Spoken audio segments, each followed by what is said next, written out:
1. The invisible power. Introduction to the idea that data has replaced money as the primary source of power. In the past, we believed money was the most powerful force that shaped the world. But today, a new form of power has taken control, something invisible, silent, and always running in the background: data. Every transaction, every search, every click leaves a trace. Banks, corporations, and governments don't just want your money anymore. They want something even more valuable: your behavior. Because with enough data, they can predict what you will buy, where you will go, and even what you will believe. Data is no longer just information, it has become a map of the future. And here is the uncomfortable truth. We didn't notice when the change happened. We didn't notice when the world stopped asking, "How much money do you have?" and started asking, "How much data can we extract from you?" The old currency was cash. The new one is trust, identity, and information. The game didn't just evolve, it rewrote the rules. Punchline. Money changed, value changed, and the real owners of power changed. 2. You are the product. How modern services exchange user behavior and attention instead of money. There was a time when a product was something you bought and owned, a thing you exchanged money for. That era is over. Today,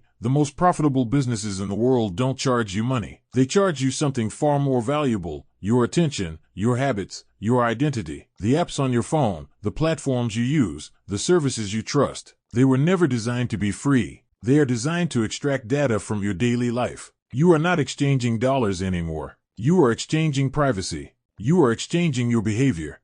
Every swipe, every like, every location update tells a story about you. And here is the twist we never questioned. If you are not paying for the product, you are no longer the customer. You are the asset being traded. The business model has changed. Products didn't just become services. You became the service. Punchline. The world stopped selling to you. It started selling you. 3. The value of data. Explains which types of personal data are most valuable and why. Not all data is equal. Some of it is trivial. Some of it is priceless. Your location reveals where you are. Your browsing history reveals what you want. Your purchase patterns reveal what you value. And your habits reveal who you are becoming. Companies don't just collect facts about you. They collect meaning. They collect intentions. A single data point is harmless, but combined with thousands of others, it becomes a digital mirror of your identity. It knows your favorite food, your sleeping schedule, your fears, and your dreams. It can predict when you're stressed, when you're ready to buy, when you're vulnerable.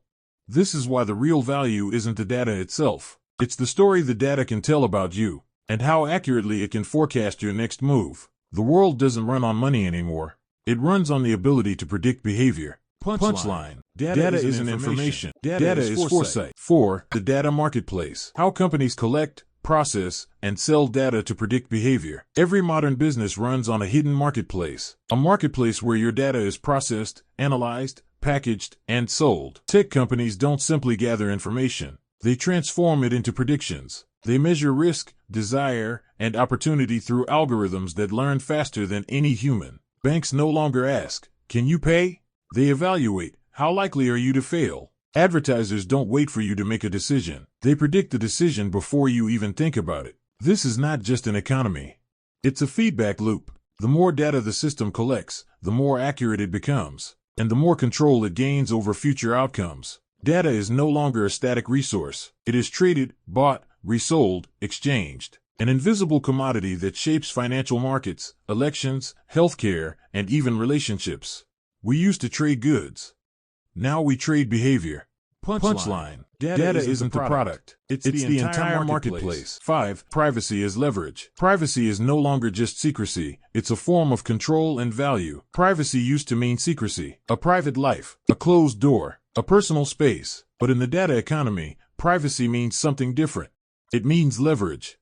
Your personal information isn't valuable because it's hidden. It's valuable because it can be traded, negotiated, or weaponized. It represents your identity, your reputation, and your influence. When you share a piece of yourself online, you don't just tell the world who you are. You give the system a blueprint for who you might become. And the more information you reveal, the more power the system gains. Every detail you expose narrows the margin of uncertainty about you. This is why privacy is not about fear. It's about control. The ability to choose when, how, and to whom your identity is revealed. Because if someone else controls that information, they control the value you generate. Punchline. Privacy is not a luxury. Privacy is value. 6. The dark side of data. Manipulation, discrimination, and surveillance as consequences of data misuse. Every powerful system has a shadow, and the data economy is no exception. Because the more the world relies on personal data, the more dangerous the consequences become when that data is misused. Targeted advertising becomes psychological manipulation. Customer profiling becomes discrimination. Convenience becomes surveillance. This isn't science fiction. It's already happening. Your online purchases decide your loan risk. Your neighborhood predicts your insurance rate.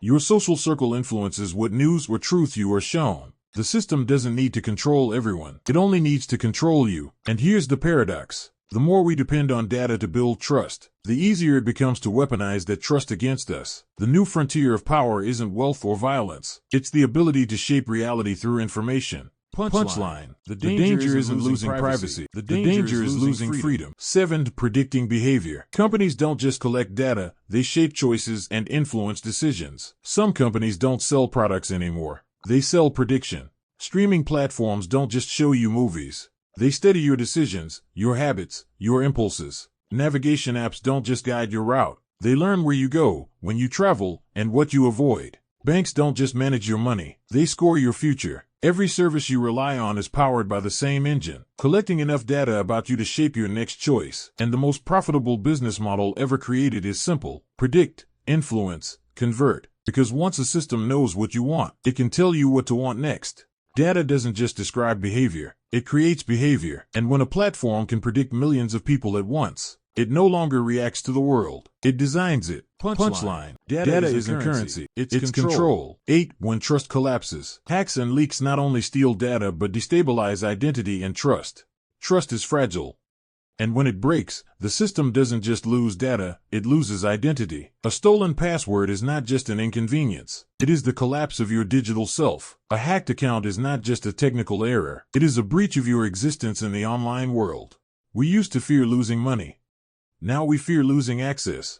Access to our contacts, our memories, our work, our voice. Everything we are is locked behind digital keys. And when those keys fail, everything else falls with them. A single leak, a single breach, a single failure of trust can create a chain reaction. Financial loss, reputation damage, manipulation, identity theft. The crisis is never only technical, it is psychological, because once trust is broken, every system becomes suspicious. And this raises a deeper question. If digital identity can be stolen, controlled, or erased, what is real? Punchline. When trust collapses, the currency of the future collapses with it. 9. Control is currency. Real value comes from managing your data, attention, and digital influence. Data is now everywhere, flowing between devices, platforms, and services like a river that never stops. But here's the key. Not all value comes from ownership. The true power lies in control. It's one thing to have data. It's another to know what to do with it, to decide who sees it, when, and for what purpose. The most valuable currency today is attention, time, and choice. When you control your data, you control your influence. You can decide what you reveal and what remains private. You can protect your future from manipulation. The new economy isn't built on cash. It's built on foresight, consent, and boundaries. Those who master these can trade value safely. Those who don't